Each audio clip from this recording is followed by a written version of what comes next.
Welcome to episode 1 of the Mercuranian Podcast, everybody. My name is Stella. I am so happy to be here. And my name is Cameron, and today we're going to be talking about the luminaries in astrology. So, Stella, how are you feeling today? I am feeling great. We've had some pretty impressive luminary interactions this last week. I am so looking forward to starting this new chapter with you. What about yourself, Cam? I think it's very fitting that sort of a lot of our planning for the podcast kind of came to fruition under this new moon in Pisces. So, I'm just really excited to be starting this new chapter, doing this podcast together with you. I'm super excited for the journey ahead. And yeah, I'm just super excited to get into talking about the luminaries today. Yeah, definitely. So do you want to just dive right in? Let's let's do it. Yeah. All right. So I think that one of the most important things that the audience should really know about the luminaries is why they were assigned to the placement in the zodiac that they have, with the sun being associated with Leo and the moon being associated with Cancer. Yeah, I mean, Cancer comes right at the beginning of summertime, right during the summer solstice. Right as summer begins, the summer solstice is right there at 0 degrees of Cancer. And that really initiates those first 2 seasons of the year where the luminaries take their domicile. So the moon rules in the season of Cancer. And then following that, we have the sun ruling in Leo. So that's like the middle of summertime. And that's when the days are the longest, they're the hottest. The sun is reaching its height in celestial latitude, reaching the Tropic of Cancer. And so I think that's a great way that we can kind of start off thinking about the luminaries and their role, at least in the Thema Mundi, which is something that we'll get into talking about later on. But initially, right now, I think it's a great way to kind of just dive into this, remembering that like the luminaries are like the king and queen here. Like they are the heart of um, astrological symbolism in so many different ways. And there's so many nuances to that that we'll get into today. But I definitely think starting off here talking about how the luminaries are assigned their domiciles in the summer season. Um, Obviously, the other side of that is, this is going to be flipped for those people in the southern hemisphere. And what comes to mind to me just thinking about that is the hermetic axiom that all truths are but half truths. And so I think that for every like doctrine that we can assign to astrological philosophy or cosmological philosophies, there's always going to be like some little twist or bend in the rules like that. Right. Everything should be taken with a grain of salt. Yeah. Actually, Saturn rules salt. And I think that Saturn also kind of can be coupled with discretion and not taking things just at face value, Mhm. recognizing the bigger picture and that you are limited in your perspective. And so, just I think that's something to keep in mind just as you listen to this podcast, is that like we have our perspectives and we hope you appreciate it, but we are in no way, shape, or form speaking on behalf of the universe. Yeah, we're doing our best to like communicate what our little Gemini minds are trying to understand what's Yes. going on, I guess. And Yeah, we've assigned ourselves the role of the conduit. for sure, yeah. And I think kind of jumping off of that idea of taking a new perspective on it, I think one of the things um, that I kind of wanted to say, and I think we talked about this a little bit beforehand as well, is just kind of like disregarding everything that we've kind of thought or been told about um, even just like astrology, but like just as we're talking about the luminaries today. And I think we should just kind of go into it resetting whatever ideas or preconceptions we have about the moon being our emotions or our inner world or whatever. Like we're just going to dive into looking at these archetypes and how they're manifesting and how they show up really like in nature and their cycles, and visually, astronomically, what we really see and how we can make delineations based off of just what we can just start bare bones from looking at the luminaries and then kind of going from there. Right. There is a lot of misconception around, I feel, the sun in particular, just with pop astrology and sun sign astrology.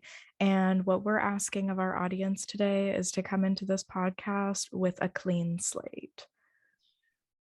Yeah, and I mean, I think that there's something to be said about like um Well, I mean, I think both of us are kind of approaching today with like a little bit of a perspective from like traditional astrology, but at the same time, like there is a balance between, you know, what modern astrology has to say too, and like we'll talk about this throughout the series, but like I think it's just good to note that, like, yes, modern astrology has kind of had a little bit of like murkiness in the water and adding to like different things that people understand about like what the luminaries really represent. Sometimes I think like especially the sun in particular are just like assigned like too many significations that maybe don't really go. So um, I think kind of like piecing that apart and really understanding what they are at their core is going to be at the heart of our conversation. And especially as that relates to, I think, like our next point that we want to talk about, which is how understanding our own sun and moon sign is actually like more difficult than we might think it is, even though it is our gateway into like learning about our chart in so many ways and getting into astrology, knowing our sun and moon sign. I think that our placements can, at least our luminary placements, can be more difficult to understand, actually. Definitely, definitely. It's so hard to look at such fundamental pieces of your being from an objective standpoint, where you Mhm. kind of remove yourself from your perspective and reflect on it that way, especially with the nature of these planets. Mhm. And well, the sun is not a planet, but Astrological planet, yeah, right, astrological planet. planets, yeah. Yeah. So we actually both even I we found the sun to be more challenging to write about than the moon even. Yeah, and I think that's interesting because, I mean, like when we first were on the call, it's like kind of talk about the significations and what we wanted to talk about. We both like we split off and just kind of started writing our own things about the sun and the moon. And I started writing about the moon. And as a night chart, and I would say a generally much more lunar ruled person, um, I was like, okay, I guess that makes sense. I'm like more comfortable talking about those themes because I feel like I understand them more, I guess. I don't know. But I figured you were gonna start writing about the sun first because I mean, if you want to tell us about that experience for you. Right. Well, I am a day chart with an Aries sun. However, my Cancer moon definitely took Have the reins. Yeah, I do have a day chart, but my moon in Cancer always has something to say about the moon itself. I'm sure. But So we are going to, however, start with the sun today. Even though we kind of on our own time we reflected on the moon, we're going to open up with the sun. mm, yeah. Okay. So do you want to start off reading some of the delineations and kind of things that you had talked about with the sun? Yeah, definitely. So, just my little delineation for the sun itself. The sun propels life on Earth and the nature of our solar system. It is a supercharged aggregation of explosion, reaction, change, and fusion on a molecular level. However, its effect on the planet is relatively consistent. We know when to expect the seasons and why. To understand the sun, you must study your own internal seasons. The sun is often a covert propulsion of the native's life and their essence of expression. The sun is unconscious radiance. The sun is aurorous, raw, inexorable power. The sun cannot be contained, no matter how badly family, society, or even the native themselves may try. Within all facets of the diurnal native, the sun and its ruler will overtly infiltrate and stimulate, the nocturnal native covertly. Personal gravity, internal vibrations, energetic resonance, base frequency, concurrent fusion and dissolution of the self, both within the self and its surroundings. Soul. Yeah, beautiful. Thank you. Um, so listing off some of the phrases and concepts that I had noted about the sun. It is a luminary, a diurnal planet, masculine, hot and dry, and it rules the sign Leo. It is the golden father of the year, the chariot of day, master of the 12, beauty, the balance of the four elements, pure spirit, the soul and rational mind and mental faculty, It's the breath of life, the king crowned in light, the solar logos, the all-seeing eye, the vestal flame, the stabilizing center, the throne of the higher self, fission and fusion, the aligner of the equinoxes, Ra and Helios. Beautiful. Beautiful. Um, so yeah, I think some of the terms that I have written down for the sun are just kind of the way I did my notes, like a little bit paired up with some of the significations of the moon as well. And so I think part of like like going into this, we kind of wanted to talk about, you know, what are these archetypes, what are the sun and the moon, but then like how is this going to be relevant to us in not only understanding and delineating things in our chart, but how do we balance our own sun and our moon, and how do we balance what those energies reflect archetypally in the human experience. So one of the first things I noted about the sun that I mentioned earlier on was just some of those initial really primary qualities that are attributed to the sun. So being a diurnal planet, a masculine planet, hot and dry. Um, and we have the moon on the other side, who really reflects this notion of the sun, like very quite literally, because the moon does reflect the light of the sun, but in a way she represents the reflection because she's the opposite of the sun. So her significations are also, she is a luminary, but she's nocturnal and feminine and warming and humidifying a little bit. And, you know, she's like the reflectress of the sun's light. And so I think archetypally, this notion, what it has to do for us is realizing that we have those masculine and feminine energies within each of us. So no matter your sex, your gender identity, or sexuality, you know, an infinitely complex and unique interplay of both of those archetypal energies are always at play. And we really have to like honor and accept that, because, you know, when people say, you know, when men say vulgar things or disgusting things about women, or even when women can say, like, you know, I hate men, all of, you know, both sides of that are ultimately like projecting, you know, the own internal imbalances and disconnections with those energies within ourselves. So I think like there's just an important like groundwork in setting that you know, we're all dealing with that duality within ourselves and reconciling how that is going to play out for us. Right. I think that the luminaries have to be treated as partners. They need to be taken together when interpreting the chart. They cannot be one or the other. You cannot have one or the other. They're mutually inclusive.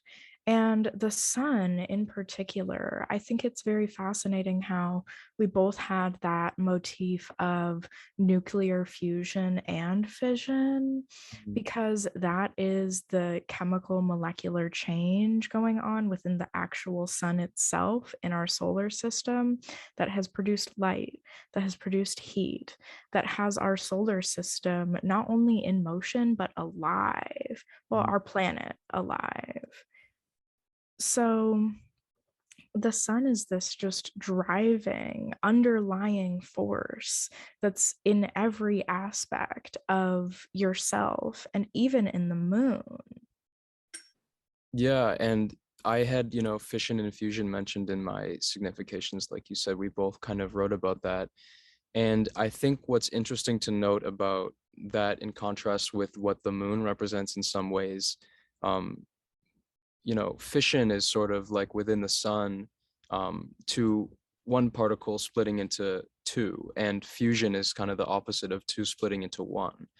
And I think that like internal combustion and that whole mechanism of how the sun is regenerating itself and keeping itself alive like that really also speaks to its dichotomy of what the moon and how the moon works. So the moon is sort of like the generator and the corruptor, because its whole symbol in the sky is the force that waxes and wanes, that comes to life and then dies and is reborn. So in a way, the sun hiddenly represents the same exact principle. You know, now that scientists have measured and studied how nuclear fusion and fission works inside of a star, we know what's going on. But in a way, there's a really interesting interplay between how the same process that the moon is notably being represented as, archetypally in the sky, the same process is actually going on inside of the sun in like a hidden way that we've now discovered as well, which I think is interesting.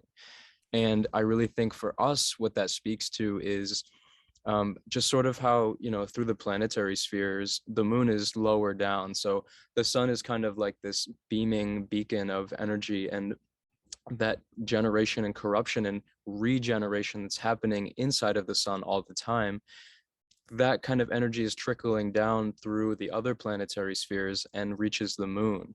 And the moon, in many ways, relates to this because the moon is the lowest sphere of the 7 traditional planetary spheres. So it really represents that point that's closest to Earth. And so the moon, in a way, has that like final say on what energies are like actually coming into manifestation in physicality on the Earth. So, and we'll talk about this more too as we kind of talk about the moon as the body and as the physical representation of life itself, really. But I think it's just interesting to note how that whole theme of generation and corruption between what the sun is doing internally and how that ripples down and affects, these cycles that the moon is representing as well is really interesting to note. No, exactly. And when I said in my little excerpt that I read, the Mm, sun is concurrent fusion and dissolution mm, of the self, both within the self and its surroundings. It is this fully encompassing energy where you have this cyclical nature that just they feed into each other, both that fusion and that diffusion. They go hand in hand.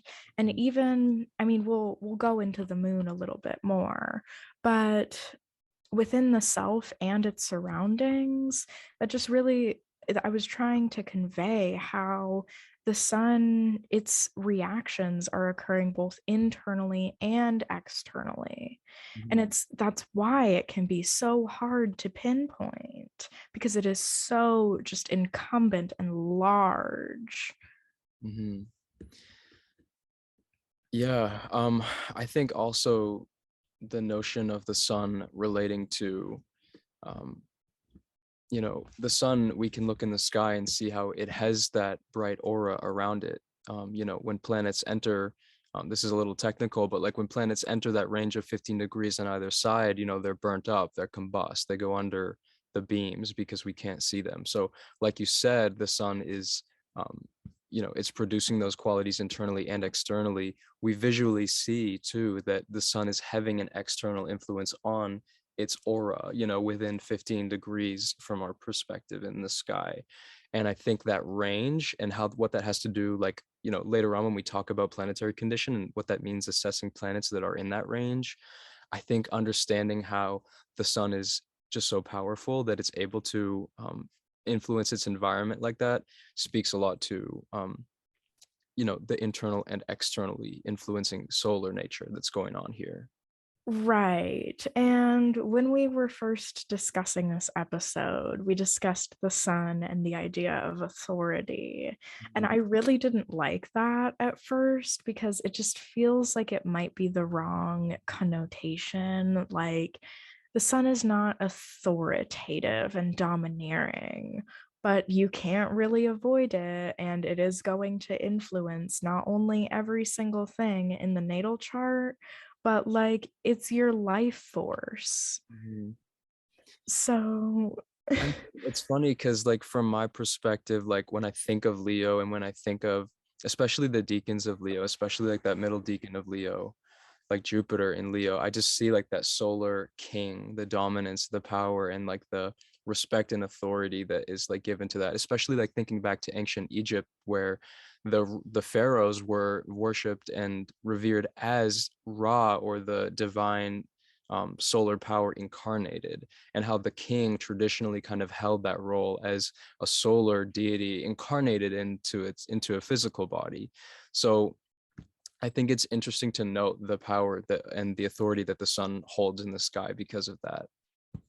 right. And it's inevitable Mm, too.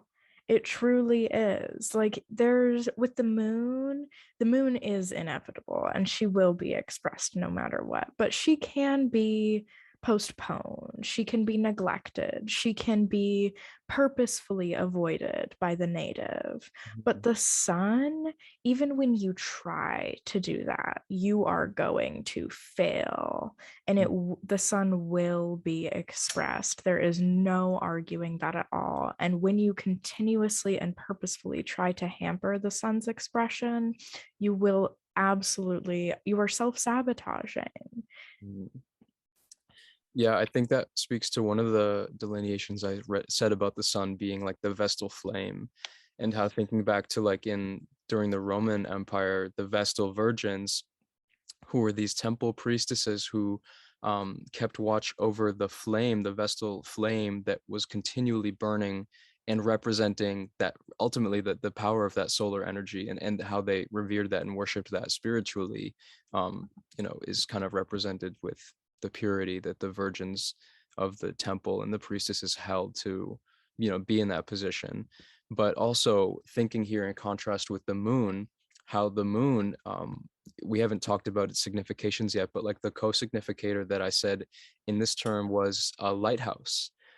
So if you're seeing that, from the water, the lighthouse, that rotating light, it comes on and it goes off, and it comes on and it goes off. And so it's a beacon and it's a guide like that, but it gets invisible sometimes and it gets cloudy, and so it's like the moon is inconstant in that way, whereas the sun and its influence is always there.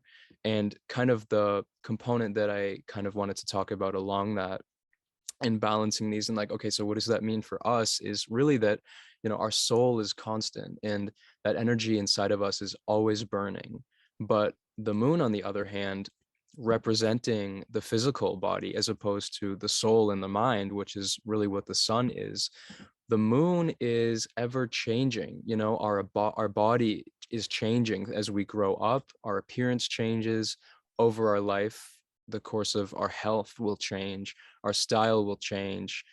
Aging and getting old and becoming, like decrepit, like that's really how the moon waxes and wanes through its cycles. Our body will be changing and we'll have to adapt to that, but ultimately our soul and that Vestal flame is always kept alive and tendered within inside of us as long as we're alive. Right. And, I think that's a really good segue into our discussion about the moon. Let's get into it. Yeah, definitely. I love the I love the relationship between the sun and the moon. Yeah. And the moon is kind of one of the easiest ways to pinpoint the underlying influence of the sun. Mhm. It's definitely easier, as we were saying earlier, to get a hold on the moon's influence, even on a transital basis, or even like from your natal chart, because the moon is so changing and fluid that you can pick up on those changes and fluctuations. Whereas the sun is so stable, that can be a challenge. Yeah. However, the part of the moon that we see, that we can visually pick up on, is the sun's reflection. And so that ties into what you were saying earlier about the moon being the reflector of what, I don't remember your exact terminology. What was it? The reflector of?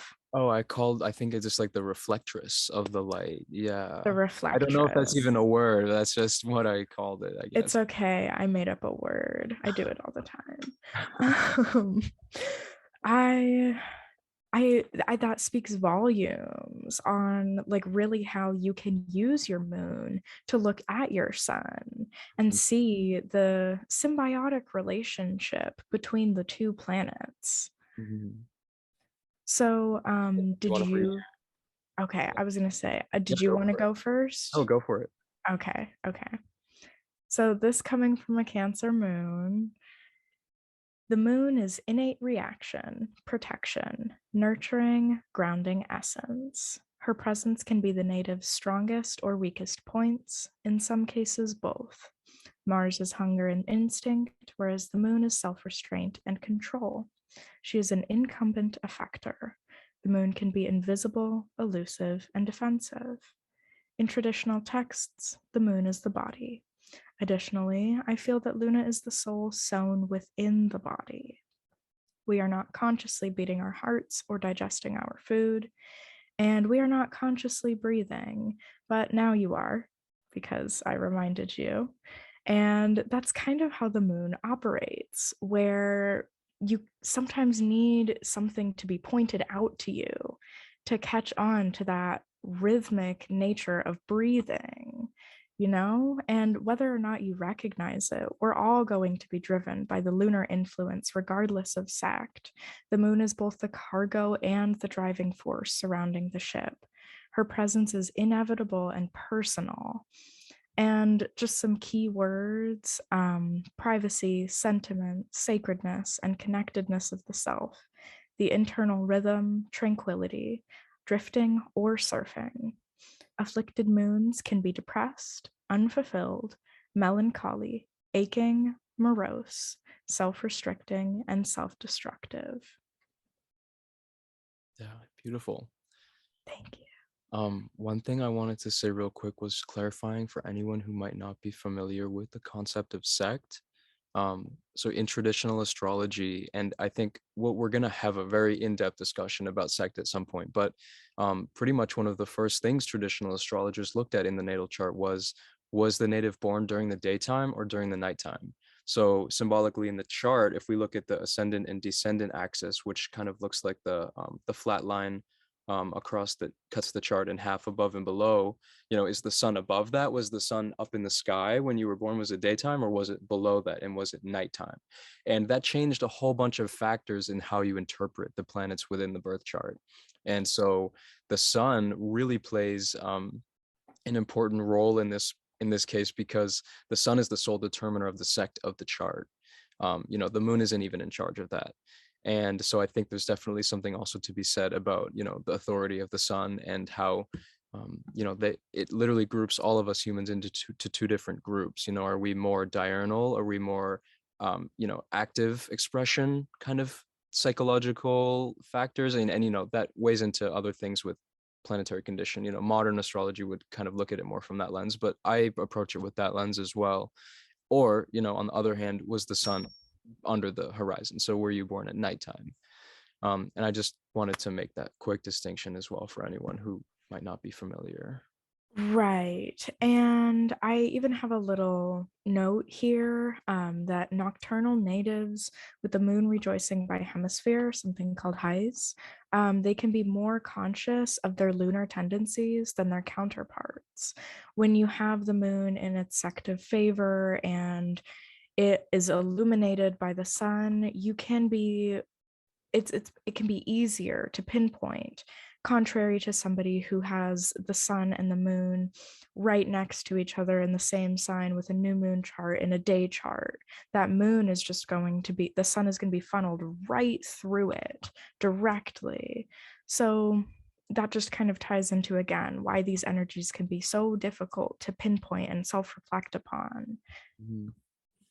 And something I did want to clarify is that traits of those planets in their signs is going to be very different than the fluid expression and the manifestation, because there's the trait of an Aries sun being hot-headed and boldened, kind of aggressive, those martial tendencies.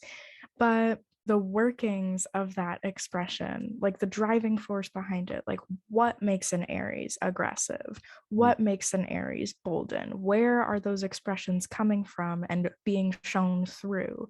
That is what's hard to pinpoint. And that's what we're kind of really trying to hone in on in this episode, is being able to differentiate between those energies and helping give contexts for those archetypes. Yeah. So I'm gonna I'd read love off. to hear what you have to say. Yeah. So most of my significations all kind of have a counterpart with what I already said about the sun. So they might kind of sound similar in that way. Uh, the moon is a luminary, nocturnal, feminine, warming, wet and humidifying, and rules the sign of Cancer.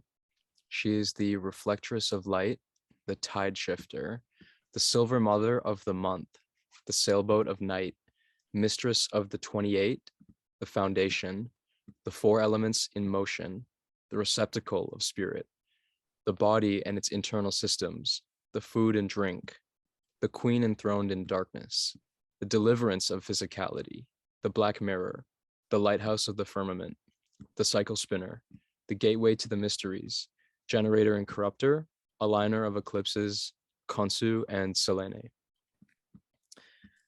Beautiful. So one of the significations that I mentioned early on for the moon was the silver mother of the month. And that corresponds with one of the names that I gave to the sun, who was the golden father of the year. And I think this speaks to sort of their governance over our time cycles.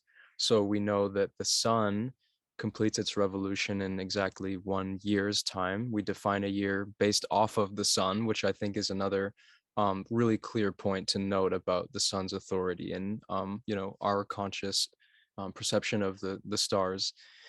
And the moon completes its revolution in 1 month. And it gives this really perfect system where the sun makes exactly 1/12 of a revolution when the moon makes one, and it allows for 12 lunations to happen perfectly in sync each year. It's slightly offset a little bit, and that's why we have like leap years and things like that. It's not a perfect system. But Might I interrupt? sure. I think that the interactions are perfect. I think that our whittled down measurements of their interactions are Yeah. why we need things like leap Right. year. Exactly. And so actually this is relating to one of the lists of the deities that I mentioned at the end of their names. So the sun is Ra in the Egyptian pantheon, and the moon is Khonsu. And there's a myth in the Egyptian tradition where Ra, the sun god, was talking with Nut, and Nut was essentially the feminine goddess of like the sky and the firmament. So that kind of just the sphere that encompasses all of the planetary spheres. And Nut was pregnant with 5 children, and Ra told her that she was not allowed to give birth to any of the children on the 360 days of the year. So if we have 12 months with 30 days each, that's 360 days. And so Ra said, you can have your kids. And so Nut went to Thoth and asked him if he could find a way to change the calendar so that she could give birth to these 5 children. And so, Really quickly, sorry, To is the timekeeper, right? yeah, he's the timekeeper. He was also seen as a lunar god in some ways, but he was the messenger and the scribe. And so he has to deal with a lot of those mercurial, like timekeeping, like, detailed Documenting. documentation. Yeah. And Yeah. so she went to him and he said, yes, I will try to help you. So Thoth went to Khonsu, who was like the true lunar god. And they played a game of Senet, which was a game that was played in ancient Egypt. And Thoth won. And so Khonsu, the lunar god, promised him, he said, okay, I will give you 5 more days on the calendar so that Nut can give birth to her children. And so in the Egyptian calendar, what our modern calendar stems from, they had the 12 months of 30 days each, and they had 5 days in between, which was called the intercalary period. And this was celebrated in the summertime, right before the heliacal rising of the fixed star Sirius. And Sirius is the brightest star in our night sky, and the Egyptians revolved their entire calendar around the heliacal and visual phenomena of this star as it appeared each year in the summertime, which corresponded with the flooding of the Nile and the harvest season. And so basically these 5 days in between, Nut gave birth to her 5 children, and those were the 5 remaining planets: Mercury, Venus, Mars, Jupiter, and Saturn. And so that's a little bit kind of about the Egyptian cosmology and kind of how they viewed that. But I also wanted to just bring it up because I think it's interesting that the moon allows for the extra modifications and like minor time tweaking in the whole celestial system. Like the moon, I think, plays a big role in timekeeping, as she is the fastest of the 7 traditional planets, and her dynamic motion like that keeps things really active energetically on the planet, because her motion is just so rapid that it makes, really interesting um, ways of like looking at the current energies, because she moves so quickly. Right. Were you? Oh, you can go. Okay, okay. And I feel like this is a really good time to mention the tides and the moon's influence on the tides. We have Yeah. this very literal, visual, tangible expression of the moon and her influence. And University of Santa Barbara has this like website where you can ask professors within their science department a question and somebody will reply to you. And back in 2009, somebody asked if the moon has an effect on the water in our bodies, similarly to its effect on the tides. And a professor replied, and he explained that it's not going to be anything super tangible. Like, in no way, shape, or form is the full moon going to make you dizzy or motion sick or anything like that. And between blood pressure and turgor pressure between your cells, it's not really going to be something you can feel. However, on a molecular level, those water molecules are still being influenced by the moon. And so, even when we have these full moons and the whole world just seems to be so much more active, like there's even people who don't believe in astrology joke about the craziness that comes with the full moon. There is this very physical and noticeable expression of the moon's energy, not just within our earth, but within ourselves. That's why they call people lunatics. It comes from Luna, who's the moon, right? It makes Yes. people crazy when it's the full moon. So that's interesting. Yeah, that is very, very true. Yeah. Um, so another one of the things that I mentioned here was, and this kind of stems from what I was talking about before, with the sun ruling this, the solar cycle ruling the year, and the lunar cycle ruling the monthly cycle. Um, the sun is therefore the master of the 12 signs of the zodiac. That's really his division that kind of builds this great astrological system, which we're going to kind of uncover over the next months to really decipher how beautifully it's all designed. But on the other side, on a note that's a lot more not mentioned as much, the moon has her own zodiac, and it's a lunar zodiac that is split into 28 different segments, or 28 different signs. And this was used in India before the transmission of Hellenistic and Babylonian, Persian, Arabic. All those influences were kind of getting going over in the Middle East, and the Greek and the Hellenistic influences were kind of making their way over to India. And before they did, in India, they were using a purely lunar zodiac, which, if you've ever heard of the nakshatras, that's basically the lunar mansions and the whole separate lunar zodiac that is kind of being used in tandem over there with the solar zodiac. And the Arabs did develop their own version of the manzils, or the 28 lunar mansions. There is a discrepancy between the number. The Vedic astrologers did use 27, and the Arabic used 28, or the Arabs used 28. And there's different interesting qualities to both of those. But anyway, I just wanted to bring that up as well. Right. Yeah. I mean, I can't speak very much on sidereal astrology and Vedic branches. But the nakshatras, the K comes first, right? I Yeah. always flip that around. They are very specific. They're very articulate in a way that's distinctly different from the tropical zodiac. I totally agree. And I think this just says so much about how the moon is that like fine-tuning aspect to our planetary system. It's the quickest one, it's the most dynamic, it's able to add the details to our chart. So, everyone, born within a month from you is going to have pretty similar planetary placements, but the moon makes it so dynamic that just if being born a few hours apart gives you totally different planetary aspects in your chart. And that it just changes everything. There's so many dynamics at play, and the moon just adds an amazing layer of specificity to that. Right. I knew somebody back in high school who was born just the day after me. Uh, And they had the Leo moon then. yes, uh, and she had a Leo moon mhm, with an Aries sun. And she was a very, very outgoing, dynamic person. Her presence was known. I wish I knew her ascendant, mhm, but yeah, she was quite the character. And I always appreciated that and just loved it. But my Cancer moon was just baffled by it.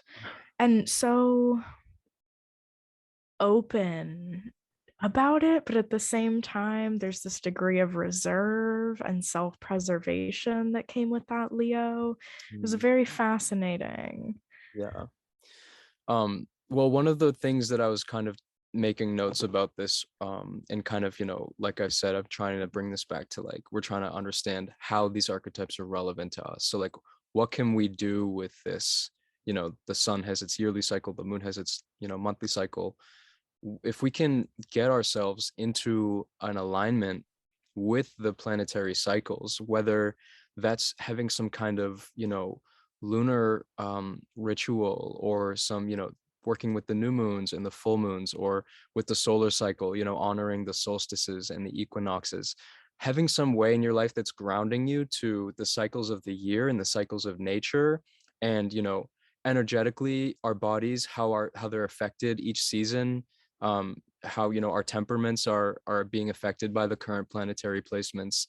It's really important, I personally believe, to have an awareness of what the cycles are doing, what they're trying to tell us about what's going on in front of us. And I think moving into alignment by having a practice that gets you aligned with that can be a really positive way to just navigate your life, really.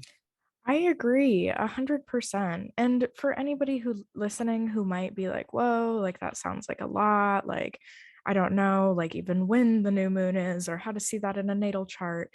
Just if you can figure out when you are going through that monthly lunar return, when the moon is going to be back in your native sign, if you take that time to ground yourself, recenter yourself, do some self care and like nurture your moon. Even that is going to make such a big difference. And really quickly, you'll see just how much more in tune you are with the cycles of the month and on the bigger scale, even the cycles of the sun, where you just have this degree of awareness that you miss otherwise. Mhm. And some practitioners even go as far to work with the daily cycle, doing the solar adorations, honoring the rising of the sun, the culmination, the setting, and at night, the anti-culmination. I think that's an incredible way to make that kind of devotional connection to the sun. If you can keep that ritual going every day, that's an amazing way to really stay aligned with your intentions every day and really stay connected to the energies that are transiting. Definitely, definitely. And it doesn't need to be like 45 minutes of Literally like a minute. journaling and like song bowls. Like just s- sit outside. Something I started doing last year was trying to sit outside in the sun for at least 20, 30 minutes every day. Mm. Even if I can, even if I'm not, sorry, what was that? I just said we all need that vitamin D. Yeah. Yeah, even if I'm not sitting there like really like thinking about spiritual things and like drudging up my son, like just like sitting there and absorbing her energy, her radiance, below the moon. I mean, sorry, his radiance with the moon. When you see that beautiful full moon in the sky, regardless of the sign, blow her a kiss, like thank her for shining light into the darkness, for reflecting that Yeah. into this abyssal night. And with the new moon, things are so calm and so tranquil because none of the life and the wildlife can really see. Mhm. And so just becoming aware of those cycles will really just ground you in ways that you don't even know that you're missing. Mhm. One of the words you just said there reminds me of something I would love to talk about now, like the moon being the light in the darkness, and how the moon is like a gateway into our own darkness, our own subconscious or our own shadow self. So I called the moon like the black mirror, because in a way it's like a gateway into looking at that other half of ourself that we reject, the part of ourself that we keep so privately, and it's unconscious to our own selves, and I think that just speaks to the power of the moon's nature to go through that monthly cycle of having a full moon and then the uniting with the sun at the new moon, that kind of marriage and conjunction of the moon and sun representing the union of opposites of our soul and our higher self and our sun uniting with our shadow and with our lower self and with those other aspects of ourself that we want to reject. We can't do that because they're a part of ourselves, so we chose to be here and to be incarnated in the physical, which means we have to carry about that duality within ourselves as well. It's not just going to be rainbows and light, and so even though we have to forget that, um and lose that aspect and connection and remembrance of who we are, we still always have to be doing shadow work, and we have to be doing practices that are helping us integrate both halves and keep us aligned like that. And the moon is really symbolic of that gateway into that subconscious zone that we need to access to keep them integrated. Definitely. The gateway to the subconscious is just a really good like phrase for the moon. And paying attention to lunar cycles will help you recognize when your gates are going to be wide open versus when they might be a little bit more closed off. I said in here that Luna is the soul sewn within the body. And so like you're not going to sever your soul from your body. You can try. I tried, and it's not going to work. You're going to just like squander yourself, and nobody wants that for themselves. And I don't think that that's what people realize they're doing when they are neglecting their luminaries and when they're disrespecting their luminaries. Right. Yeah, and I think that it's so interesting how the sun in many ways is representative of like what we're trying to achieve and what we're trying to embody, and like that higher aspect that we are kind of building our personality around in a way. And I think that kind of connects to how our sun sign represents something that is not as clear in our personality initially, because I feel like in many ways we spend our lives trying to construct what we're doing out in the world around the central principle of our chart, which is our sun sign. And the sun is the central principle in the solar system. It's the center that's holding it all in balance.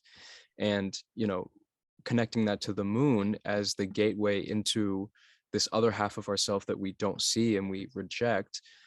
In the tarot, the moon is represented by the high priestess card, and the high priestess is the initiatrix. She's the woman she is the gateway to the mysteries of the inner world and of the subconscious self and shadow self.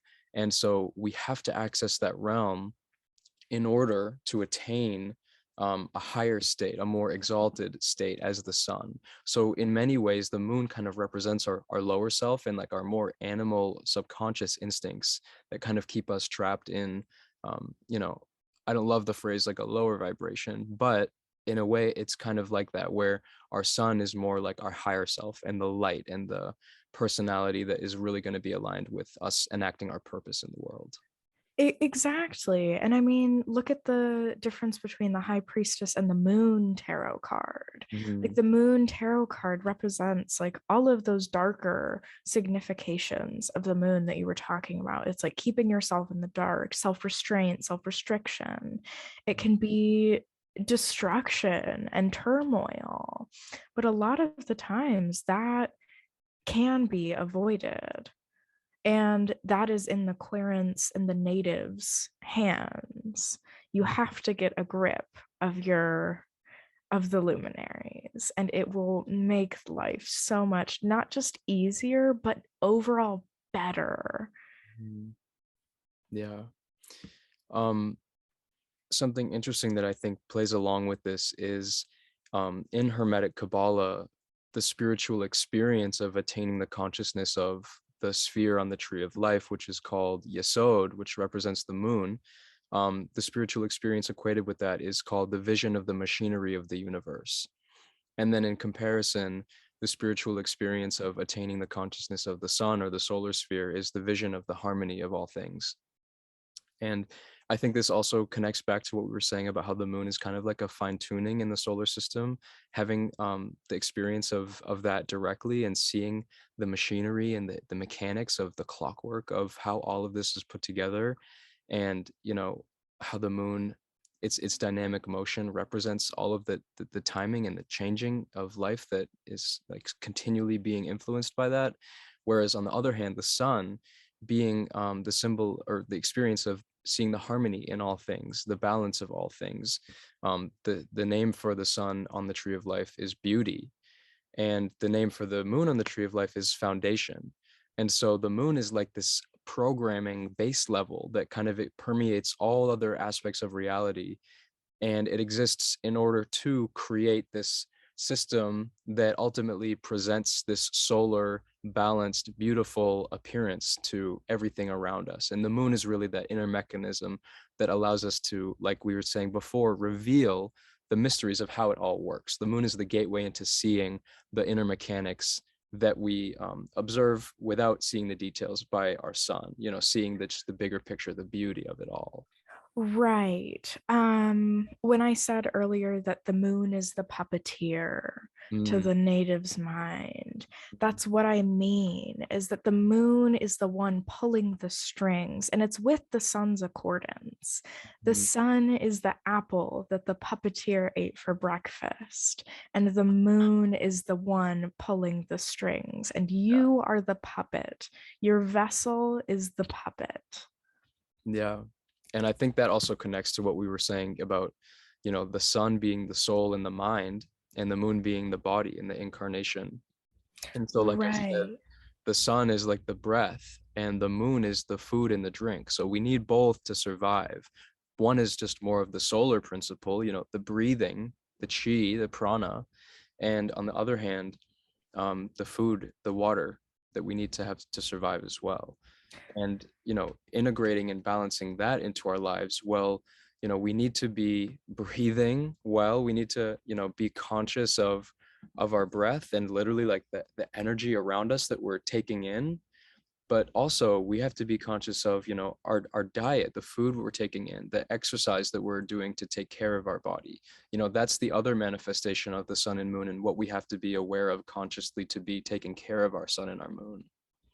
Exactly, exactly. I think that food is a very crucial thing, and I'm really glad that we're touching on this again because I mean, an afflicted moon, certain placements, they can indicate restrictive eating habits and toxic relationships with food.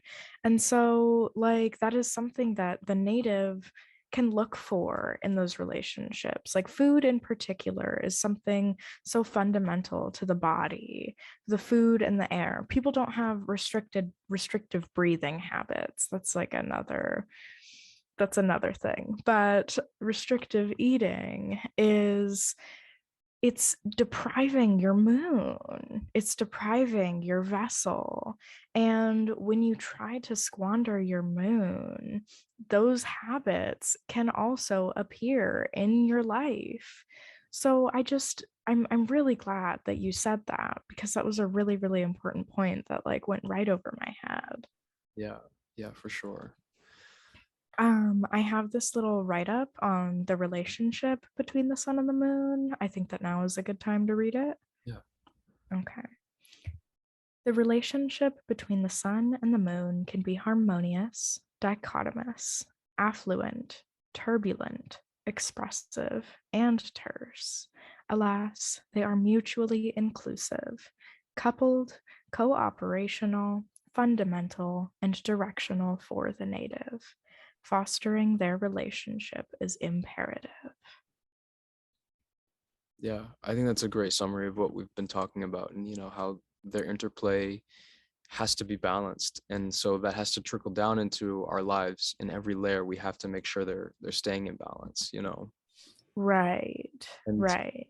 one of the other points that I mentioned in listing off the qualities of the planets was how, you know, the moon kind of represents the four elements in the world, because quite literally it's the lowest planetary sphere, so it's the one most representative of the earth and the physical, like we said, in the body. And so the four elements and the moon's motion, it's kind of like the four elements being all in different imbalances. And so we all have that in our own charts. We all have different you know, elemental compositions. And so the sun being this like dominant solar continual strong, unchanging power, really shows how it represents the four elements balanced. And so, like, bringing it back even to the like the tree of life again, I know I'm talking about that again, but the sun is the fifth one above the four below it. And so that means that it's representing the balance of the four elements. So attaining that level of our higher selves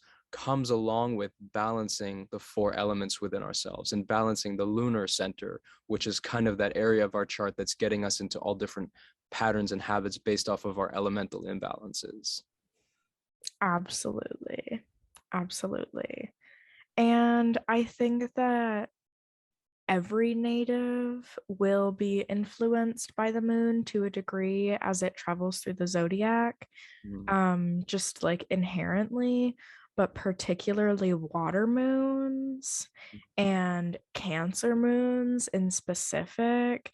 That is something that you really like need to pay attention to. Water moons because of the moon's influence on the tides, as I was discussing earlier, but Cancer moons especially, every time the moon changes a sign, you are going to feel a noticeable shift in your energy and demeanor.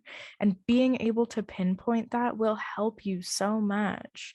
Account for your schedule along with the phases of the moon and the signs. Yeah. Even Cancer suns, I think, have another particular sensitivity to picking up on the lunar energies for sure. Yeah, just Cancer in Yeah. general, really. Yeah. Um, do you have any other points that you want to bring up? I think we pretty much covered everything. I think this was really balanced. We showed lots of love to both of those planets. Yeah. Um, do you want to just rehash some like fast main points? I like your little snippets about the sun and the moon where we have like luminary. I Yeah, mean, so I mean the sun is, you know, diurnal, masculine, hot and dry and ruling Leo, and then the moon is, you know, nocturnal, feminine, wet and warming and ruling Cancer. And so that really is just so important to drill into our minds if we're going to be trying to establish a foundation in understanding how the astrological system works, because those two signs being ruled by these two planets, that dichotomy of the diurnal, nocturnal, the sun and the moon, Cancer and Leo, that is going to endlessly play out in repeating itself through every other factor when we talk about planetary phases, when we talk about the zodiacal signs and their genders and elements and modalities and houses. I mean, it will never not show up. Being retrograde, being a morning star, being an evening star, all of that is going to come back in relating to these two polarities. And so I think that's another great reason that we started off with this today, because this is just the heart of every other conceptual piece in traditional and modern astrology, I think. absolutely. I agree 100%. This is the foundation of not only the natal chart, but the native themselves. Mm. Yeah. All right. Well, thank you everybody for joining us today. This was a great first episode. I hope you all want to stick around for plenty more. Mhm. Any final thoughts, closing words, Cam? Yeah, I'm just super excited to keep going, and I hope you guys all tune in next week for our discussion on the inner planets. Yes, absolutely. Expect episodes on Wednesdays. Mhm. Yeah. All right. Well, we will see you guys next week. And until then, Um, Happy stargazing. yeah, and happy Pisces season, Jupiter Kazemi. They'll be Yeah. hearing this next Wednesday though, so yeah, happy Mercury Day. Yes. Happy Mercury Day. Happy stargazing. All right, bye everyone. We'll talk to you soon. Bye Bye bye. bye.